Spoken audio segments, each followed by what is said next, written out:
Hello students, welcome back to my channel study hard. इस video में हम लोग करेंगे क्लास 6 का एक मैथ्स का PT2 का कुछ मतलब सैम्पल पेपर सॉल्व करने वाले। ठीक है, जैसा कि आप लोग को पता है कि इस ईयर आप लोग का NCERT का न्यू बुक है, तो ये जो सैम्पल पेपर है ये आप लोगों के न्यू बुक को ध्यान में रखकर जो चैप्टर्स आने वाले पीरियडिक टेस्ट में उस हिसाब से बनाया गया। ठीक है, तो इसी पैटर्न के क्वेश्चंस आपके एग्ज़ाम में आएंगे और इसी तरह से जैसे यहाँ पे सेक्शंस दिए गए हैं और केस बेस्ड कितने होंगे, MCQ कितने होंगे, इससे आपको एक आइडिया लग जाएगा। ठीक है, तो आप लोगों ने अभी तक मेरे चैनल को सब्सक्राइब नहीं किया तो सब्सक्राइब कर लेना, क्योंकि हम लोग इस चैनल में बहुत सारे मैथ्स के पेपर, साइंस के पेपर, क्लास 6 के और भी दूसरे सब्जेक्ट्स के पेपर भी हम लोग बहुत सारे सीरीज़ वाइज एक एक करके सॉल्व करने वाले। तो इतने सारे सैम्पल्स पेपर्स जब आप सॉल्व करोगे तो ये आपके एग्ज़ाम के लिए बहुत ही ज़्यादा हेल्पफुल होगा और आपका एक तरह से रिवीजन भी हो जाएगा और आपका एक क्वेश्चंस का आइडिया भी लग जाएगा कि कौन सा क्वेश्चन ज़्यादा इंपॉर्टेंट है आपके एग्ज़ाम के लिए। ठीक है, तो वीडियो स्टार्ट करते हैं। तो इस पेपर में जो आपका PT2 का पेपर होगा उसमें आपका 4 सेक्शंस होंगे। ठीक है, जो पहला सेक्शन होगा उसमें 10 MCQ क्वेश्चंस होंगे और सेक्शन B में आपके 4 क्वेश्चंस होंगे 2 मार्क्स के और C में आपके 4 क्वेश्चंस ही होंगे 3 मार्क्स के होंगे सॉरी। और D में आपका होगा 5 मार्क्स ईच के 2 क्वेश्चंस होंगे। ये केस बेस्ड क्वेश्चंस होंगे। ठीक है, एक पैराग्राफ दिया रहेगा, उसके ऊपर आपके कुछ क्वेश्चंस होंगे, उसको आपको खुद ही सॉल्व करके MCQ टाइप ही रहेगा, उसमें 4 ऑप्शंस भी रहेंगे, उसको आपको सॉल्व करना होगा। ठीक है, तो फिर स्टार्ट करते हैं पेपर। पहला क्वेश्चन है आपका, what is the area of a rectangle. और एक बात, ये जो पेपर है यहाँ पे मैंने क्या किया, जो पेपर था इसको इधर ऐसे रखा है और इस फुल पेपर को मैंने एक नीचे अलग से PDF बना के सॉल्व किया हुआ है। ठीक है, तो यहाँ से क्योंकि आप लोग को यहाँ पे अगर मैं बताऊँगी तो आधा अधूरा आंसर हो जाता है ना, तो बहुत सारे बच्चों को समझ में नहीं आता है, तो इसका मैंने अलग से PDF यहाँ पे बना के सारा अच्छे से लिख के यहाँ पे पेस्ट कर दिया एक साथ। ठीक है, तो हम लोग यहाँ से करेंगे। क्वेश्चन अगर मैच करना होगा तो आप बैक ऊपर वीडियो बैक करके देख लेना। मैं इसका PDF भी शेयर कर दूँगी इस क्वेश्चन पेपर का। ठीक है, आप लोग वहाँ से आंसर्स आराम से नोट डाउन कर ले सकोगे। तो स्टार्ट करते हैं। पहला MCQ है आपका, what is the area of a rectangle with length 6 centimetre and with आपका दिया हुआ है 3 सेंटीमीटर। तो सबसे पहले हमें एरिया लिख देंगे। रेक्टेंगल का फॉर्मूला क्या होता है, लेंथ इंटू ब्रेथ। तो जो भी दिया गया आप उन दोनों को मल्टीप्लाई कर दो, दोनों ही सेंटीमीटर्स में है तो कन्वर्शन कुछ करने का ज़रूरत नहीं है, डायरेक्ट मल्टीप्लाई करेंगे। 6 3 जा 18 हो गया, 18 सेंटीमीटर स्क्वायर होगा इसका आंसर, मतलब option number A। Number B में what is the area of a square. तो स्क्वायर का एरिया फाइंड आउट करने के लिए उसका फॉर्मूला जानना ज़रूरी होता है। तो फॉर्मूला क्या होता है, साइड स्क्वायर होता है ना। एक साइड का जो भी आपका होगा उसका हम स्क्वायर कर देंगे। तो साइड दिया गया क्वेश्चन में 7, तो 7 का स्क्वायर मतलब 7 इंटू 7 कितना हो जाएगा, 7 इंटू 7 हो जाएगा आपका 49। तो 49 ऑप्शन नंबर A में था, तो इसका ऑप्शन नंबर A सही आंसर है। ठीक है, फिर next, what is the fraction form of 1 दिया हुआ है होल और फिर हाफ है। ये मिक्स फ्रैक्शन भी दिया गया नंबर, इस तरह से इसको कहते हैं मिक्स फ्रैक्शन। तो इसको आपको प्रॉपर या फिर इम्प्रॉपर जो भी कह लो उसमें मतलब करना है। ठीक है, तो इसको या फिर उसको प्रॉपर इम्प्रॉपर भी कहते हैं या फिर फ्रैक्शनल फॉर्म भी कहते हैं। तो इसको हम कैसे लिखेंगे, जब भी ऐसा दिया रहेगा आप क्या करोगे, ये होल नंबर जो रहता है 1 और ये जो नीचे का डिनोमिनेटर रहता है 2, ये दोनों आपस में हो जाएंगे मल्टीप्लाई। ठीक है, 1 और 2 आपस में मल्टीप्लाई करेंगे तो हो गया 2, और उस 2 में ये जो ऊपर का न्यूमरेटर होता है ना उसको प्लस कर देते हैं, तो 2 + 1 कितना हो जाएगा, 3 हो गया। और 3 के नीचे हम क्या लिखेंगे, ये जो डिनोमिनेटर फिर से नीचे आ जाएगा। ठीक है, इसी तरह से कोई और एक एग्जांपल ले ले, जैसे 4 3 2 है, तो अब क्या करोगे, इन दोनों को मल्टीप्लाई करोगे, क्या हो जाएगा 4 2 जा 8 और उस 8 में इन 3 को प्लस कर दोगे, 8 9 10 11, तो इसका हो जाएगा आपका 11 अपॉन ये 2 नीचे आ जाएगा इस तरह से। ठीक है, 2 एग्जांपल्स इसलिए दिया ताकि आपको कोई कन्फ्यूजन ना हो। फिर देखते हैं next question, question number 4, which of the following is false about a square. तो यहाँ पे देखो ट्रू नहीं पूछा है, क्वेश्चन में फॉल्स पूछा है कि कौन सा फॉल्स है स्क्वायर का लिए। ठीक है, तो पहला देखो, all sides are equal and opposite sides are parallel. तो सारे साइड्स तो स्क्वायर के इक्वल होते हैं और अपोजिट साइड्स भी पैरेलल होते हैं, ये तो ट्रू है, फिर ये फॉल्स ढूंढने बोला है। मगर all angles are right angles, सारे एंगल्स राइट एंगल्स होते हैं। ऑब्वियसली एक स्क्वायर के सारे एंगल्स राइट एंगल्स ही तो होते हैं, 90 90 होते हैं। And opposite sides are equal, opposite sides equal होते हैं। ठीक है, तो यस उसके ऑपोजिट साइड्स तो इक्वल होते ही हैं, तो ये भी आपका ट्रू है। All sides are equal and all angles are 90 degree. Same बात बता रहे हैं कि सारा साइड्स इक्वल है और सारा एंगल जो है 90, ये भी ट्रू है। देखो only the opposite sides are equal, last option में दिया है कि ओनली अपोजिट साइड्स इक्वल होते हैं, ऐसा नहीं है। स्क्वायर में क्या होता है, सारा साइड से इक्वल होते हैं, ठीक है। तो ये वाला आपका हो जाएगा फॉल्स, मतलब करेक्ट आंसर है नंबर 4 का, ठीक है। Number D, express the fraction 16/144 in lowest term. तो 144 को आपको लोएस्ट टर्म में करना है। तो यहाँ पे मतलब इसका मतलब शॉर्ट में बोला जाए तो आपको कैंसलेशन करना है, ठीक है। इसको लोएस्ट फॉर्म में देखो इसको हम लोग कर लेते हैं 16, ये कितना था 144, ये दोनों तो देखो आपका 2 से डिवीजन जाएगा, कटेगा, 2 8 जा 16 है ना, और ये 2 7 जा 14, 2 2 जा 4, 8 और 72 हो गया। फिर से 2 से कैंसिल होगा, 2 4 जा 8, 2 3 जा 6 और 2 1 जा 2, 2 3 जा 6, 1 इधर आ गया, 2 6 जा 12, 36 हो गया। फिर से जाएगा 2 2 जा 4 और इधर 2 1 जा 2, इधर 1 इधर को आ गया, 18 हो गया। फिर ये जाएगा 2 से 2 1 जा 2, 2 9 जा 18, मतलब 1/9 होना चाहिए इसका आंसर। तो ये था ऑप्शन नंबर सी में, ठीक है।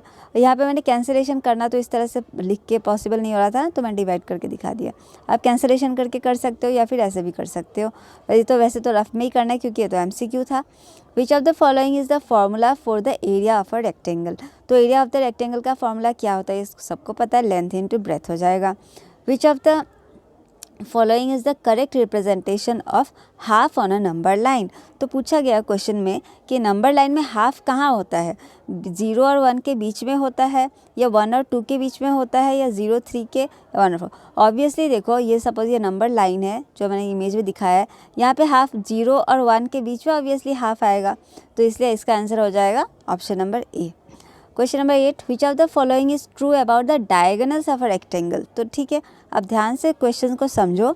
डायगोनल्स ऑफ अ रेक्टेंगल क्या होता है, वो कौन सा ट्रू है पूछा है, ठीक है। देखो diagonals are always equal in length. एक रेक्टेंगल का जो डायगोनल इसको बोलते हैं, जो बीच से ऐसे जाता है ना, ये हो गया डायगोनल और ये एक डायगोनल हो गया, ठीक है। एक रेक्टेंगल के 2 डायगोनल्स होते हैं और ये दोनों हमेशा ही इक्वल होते हैं, ठीक है। इसलिए यही वाला आपका ट्रू होगा, क्योंकि बाकी सब देखो diagonal bisect each other right angles, ये गलत है। रेक्टेंगल का जो डायगोनल्स होता है ना, वो राइट एंगल्स पे बाइसेक्ट नहीं करता है। Diagonals are of different length, तो ये भी गलत है। डायगोनल्स हमेशा रेक्टेंगल का इक्वल ही होता है। Diagonals are always perpendicular, perpendicular मतलब वहाँ 90 डिग्री पे बाइसेक्ट करते हैं, तो ये भी गलत है। तो ये ऑप्शन नंबर ए ही सही होगा, ठीक है। How many whole units are there in 7/2, ये क्वेश्चन नंबर 9 है आपका। 7/2 में कितने होल नंबर्स आते हैं, तो इसको हम क्या करेंगे, इसको डायरेक्टली आप 7 को 2 से डिवाइड कर दो। 2 3 जा 6 है ना, 7 में से 6 माइनस करेंगे 1 आ गया। अब इसको आप जैसे आप मिक्स फ्रैक्शन लिखते हो वैसे लिख लो, ये 3 यहाँ पे इधर आ जाएगा, नीचे वाला 1 ऊपर चला जाएगा और ये डिविजन जो था 2 नीचे आ गया। तो कितने होल यूनिट्स थे ना, तो यहाँ पे होल में देखो 3 आएगा, ठीक है। और ये आपका फ्रैक्शन में हाफ अलग से आ जाता है, तो ऑप्शन नंबर ए आपका करेक्ट आंसर है। फिर 10 देखते हैं, in a square what is the relationship between the diagonals. तो रेक्टेंगल का डायगोनल तो आपको पता चल गया कि वो इक्वल होते हैं और कभी भी परपेंडिकुलर या फिर 90 डिग्री नहीं होता है। मगर स्क्वायर का क्या होता है, डायगोनल्स, स्क्वायर का डायगोनल्स क्या होता है, वो हमेशा बाइसेक्ट करते हैं each other at right angles. इसका मतलब क्या हो गया, मान लो ये एक स्क्वायर है, इसका ये दोनों डायगोनल्स है, बाइसेक्ट ईच अदर, बाइसेक्ट करना मतलब एक दूसरे को हाफ हाफ करता है, ठीक है। ये मतलब इस लाइन को पूरा हाफ से कैंसिल मतलब इंटरसेक्ट कर रहा है।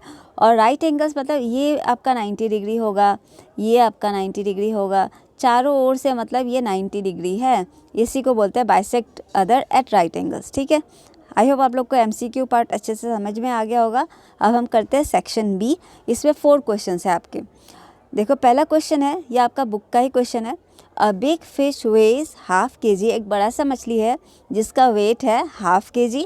एक छोटा सा मछली है जिसका वेट है 1/4 kg, ठीक है। टुगेदर दे वे, तो टुगेदर दोनों का वेट कितना होगा आपको फाइंड आउट करना है। तो टुगेदर जबकि पूछा है, हम क्या करेंगे, इन दोनों को कर देंगे प्लस, है ना। तो प्लस कैसे करेंगे, देखो यहाँ पे मैंने सारा करके अच्छे से दिखाया है। मैंने इधर PDF इसलिए बनाया ताकि आप लोग अच्छे से देख सको, ठीक है।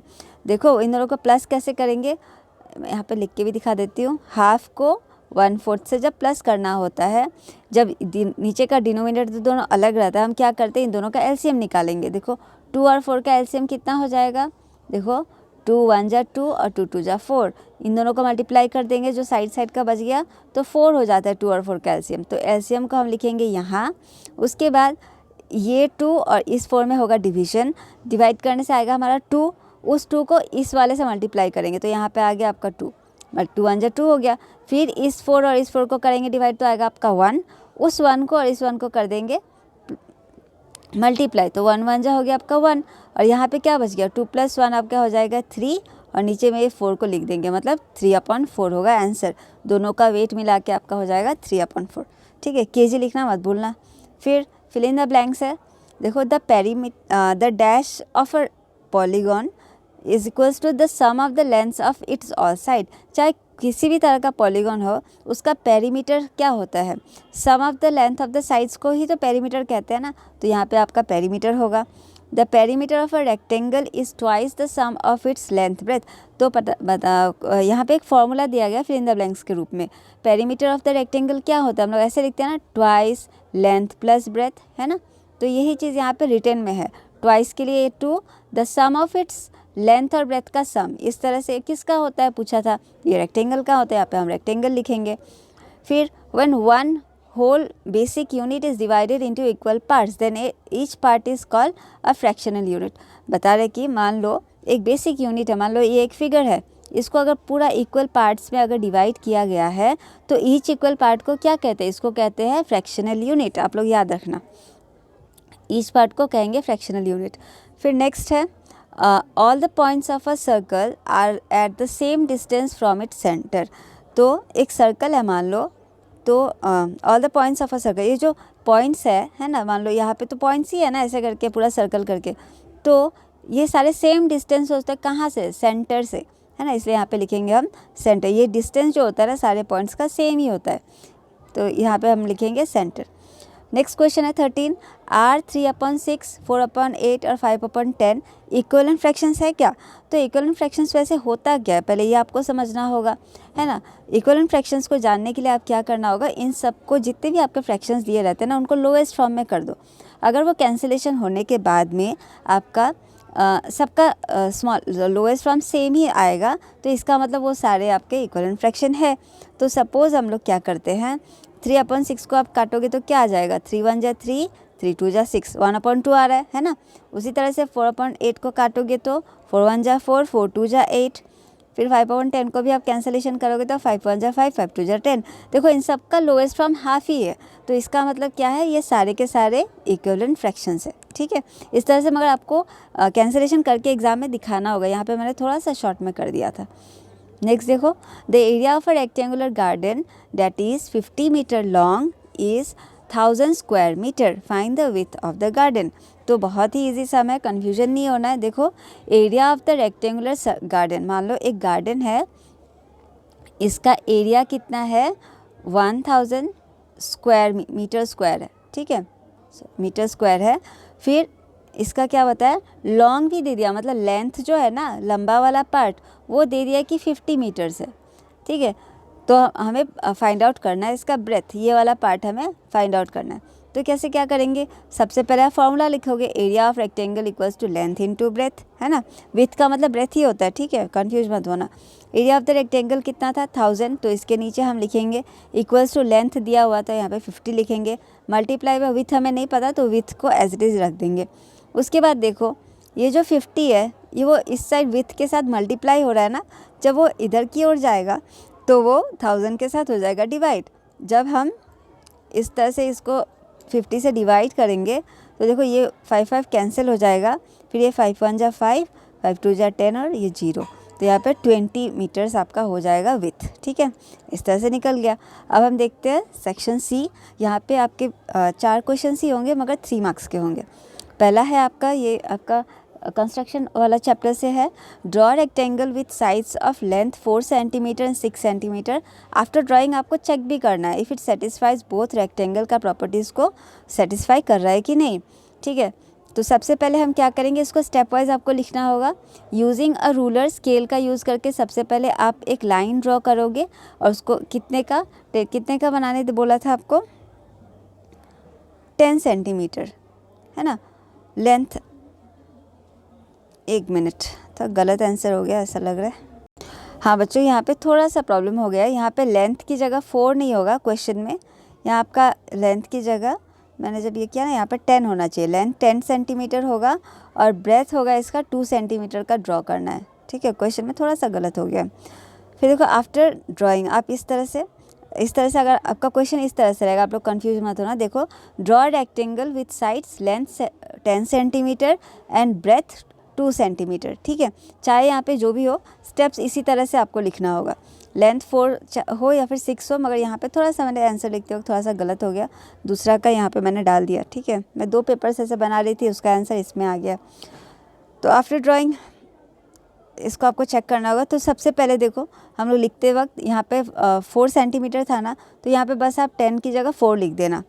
Using a ruler draw a line A B equals to 4 centimetre, इस तरह से आप लिख देना और 4 सेंटीमीटर का ही लाइन ड्रॉ करना।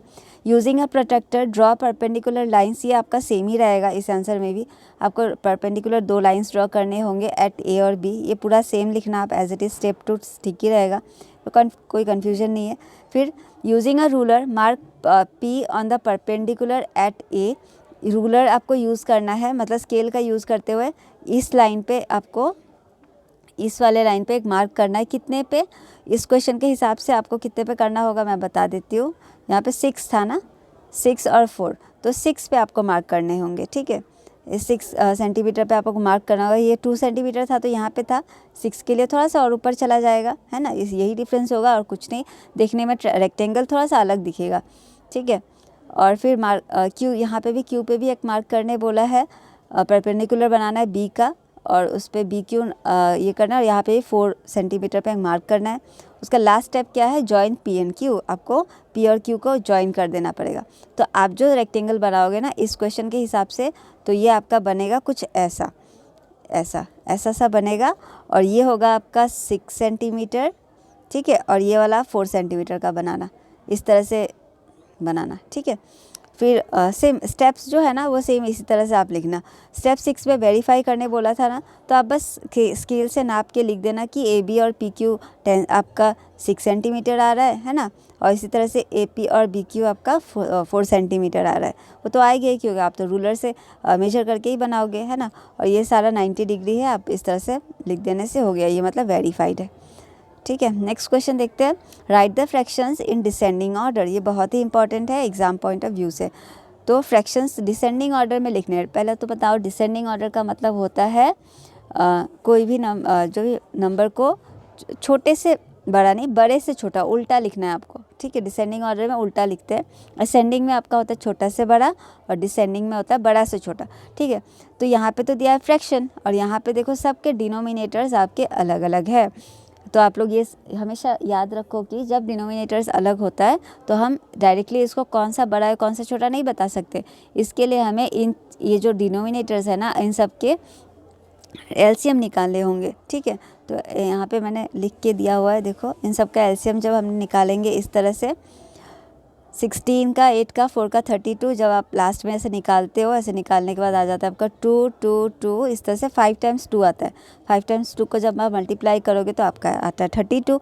इसका मतलब इन चारों नंबर्स का एलसीएम हो गया 32। ठीक है, उसके बाद आप क्या करोगे, यहाँ पे इस तरह से ये जो फ्रैक्शंस थे उन सबको यहाँ पे एक एक करके पहले लिख लोगे। ठीक है, उसके बाद एक लंबा सा ऐसा लाइन खींचोगे सबको। ठीक है, ऐसे खींचना है, और फिर बताती हूँ क्या करना है। 32 जो आपका एलसीएम आया था ना, वो यहाँ पे सब में नीचे में लिख देना है, 32 32 लिख देना है।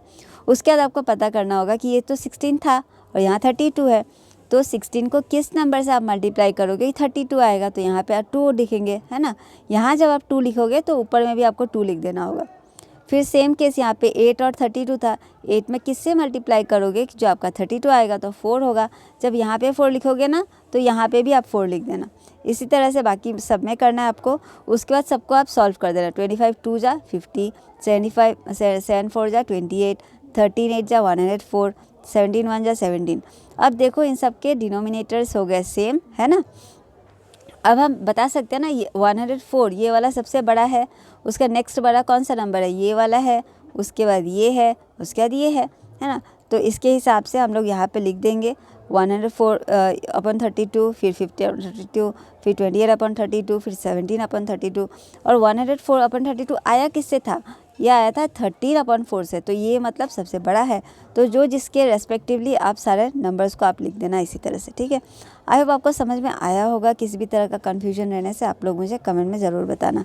नेक्स्ट देखते हैं, what radius should be taken in the compass to get this half circle, what should be the length of AX। तो एक आपका फिगर दिया गया है, बता रहे कि आप रेडियस क्या लोगे, जिससे क्या कितना रेडियस लोगे तो ये हाफ सर्कल आपका बनेगा, यहाँ पे जो दिया गया है वो। और what should be the length of AX, और इसका लेंथ क्या होगा आपको फाइंड आउट करना है।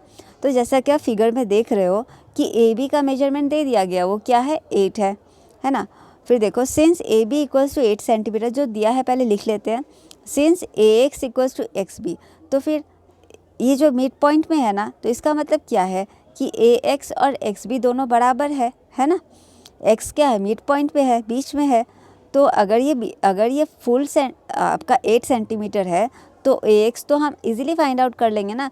8 को कर देंगे 2 से डिवाइड करेंगे तो आ गया हमारा 4। इसका मतलब यहाँ से यहाँ तक A तक हमारा कितना है, ये यहाँ से यहाँ तक है आपका 4 सेंटीमीटर, ठीक है। सेम चीज़ हमने यहाँ पे लिखा, इसको डिवाइड करके दिखाया कि AX हमारा 4 आ गया। फिर यहाँ पे नेक्स्ट लिखेंगे, let M be the mid point of AX। मान लो यहाँ पे एक पॉइंट है जो कि M है, मान लो ये AX का मिड पॉइंट है सपोज़। तो मिड पॉइंट को फाइंड करने के लिए फिर क्या करेंगे, ये तो हमारा 4 आया था ना, उस 4 ये जो 4 आया था, 4 को हम लोग क्या करें, यहाँ पे 4 आया था ना हमारा, 4 को क्या करेंगे फिर से 2 से डिवाइड कर देंगे, 2 2 जा गया 4। इसका मतलब ये मिड पॉइंट तक हमारा कितना आ जाएगा, 2 आ जाएगा। तो रेडियस फाइंड आउट करने बोला था ना, इसका रेडियस कितना होगा, जो ऐसा सर्कल फॉर्म होगा तो हम लिख देंगे रेडियस कितना होगा, हाफ सर्कल का रेडियस होगा आपका 2 सेंटीमीटर, ठीक है।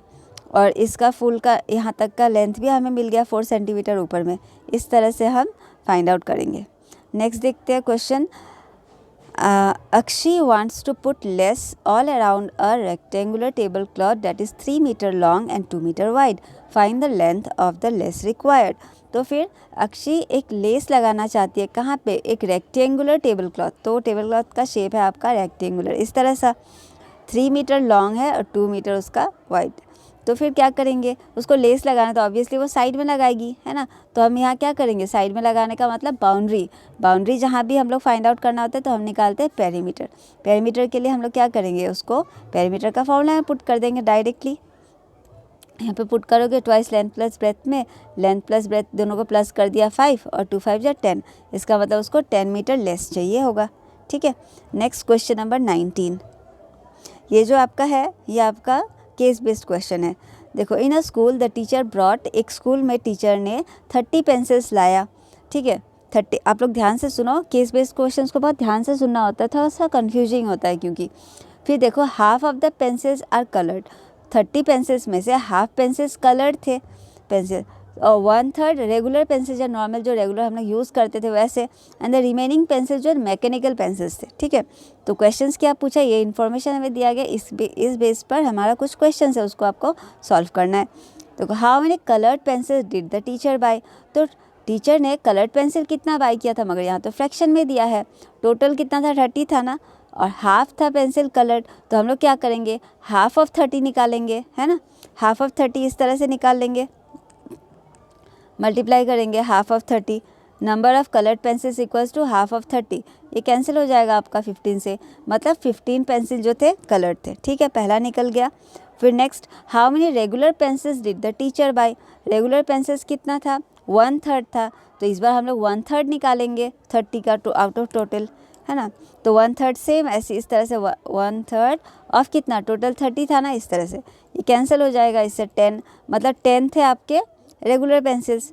उसके बाद नेक्स्ट क्वेश्चन क्या है, what fraction of pencils are mechanical pencils, तो मैकेनिकल पेंसिल्स कितने थे, तो फाइंड आउट करने के लिए पहले तो हमें निकालना पड़ेगा कि मैकेनिकल पेंसिल्स थे कितने।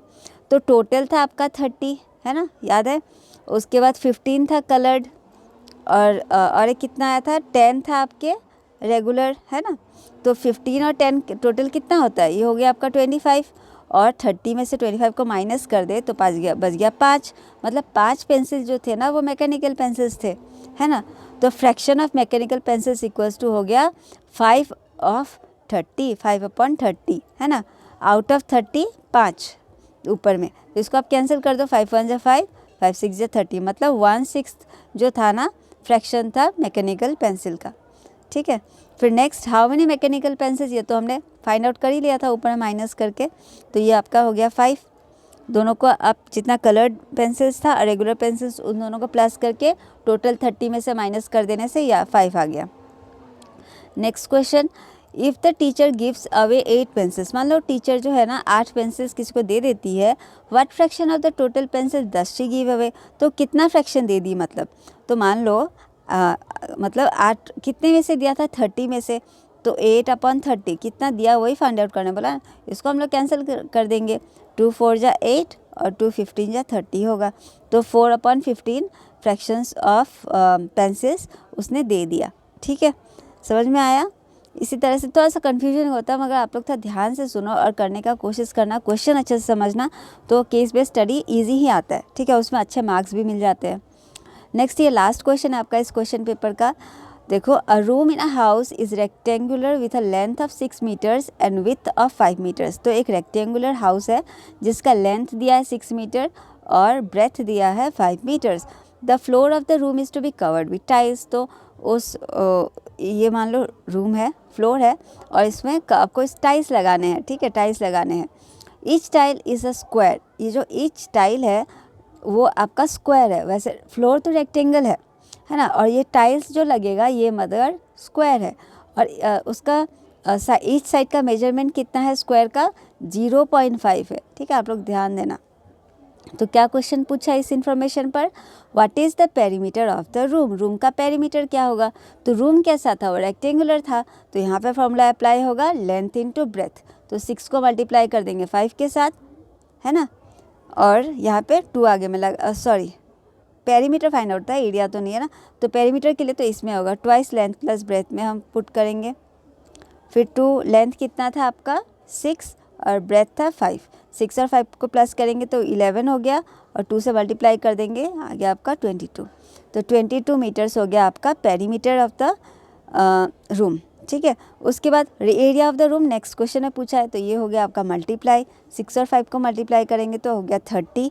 फिर next, how many tiles will be needed to cover the floor of the room, तो इसमें आपका 2 मार्क्स है, ये 1 मार्क्स का नहीं है, तो इससे पहले तो आपको एरिया ऑफ एक टाइल्स पता करना होगा, है ना, एरिया का टाइल्स कैसा था, टाइल्स बताया कि वो स्क्वायर था, है ना, स्क्वायर था टाइल्स, तो टाइल्स का एरिया कैसे निकालेंगे, साइड स्क्वायर होगा क्योंकि वो तो स्क्वायर था, है ना, तो साइड स्क्वायर इसका एक मेजरमेंट कितना था 0.5, तो 0.5 को आप 2 टाइम्स मल्टीप्लाई करो, 5 5 जा 25, 5 2 0 5 जा 0 और ये 2, उसके बाद 5 0 जा 0 0 0 जा 0, यहाँ पे 5 2 0, कितने के बाद डेसिमल्स आएंगे 2 के बाद, इसका मतलब एरिया ऑफ द 0.25 होगा area of the square tile, एक स्क्वायर टाइल का, ठीक है।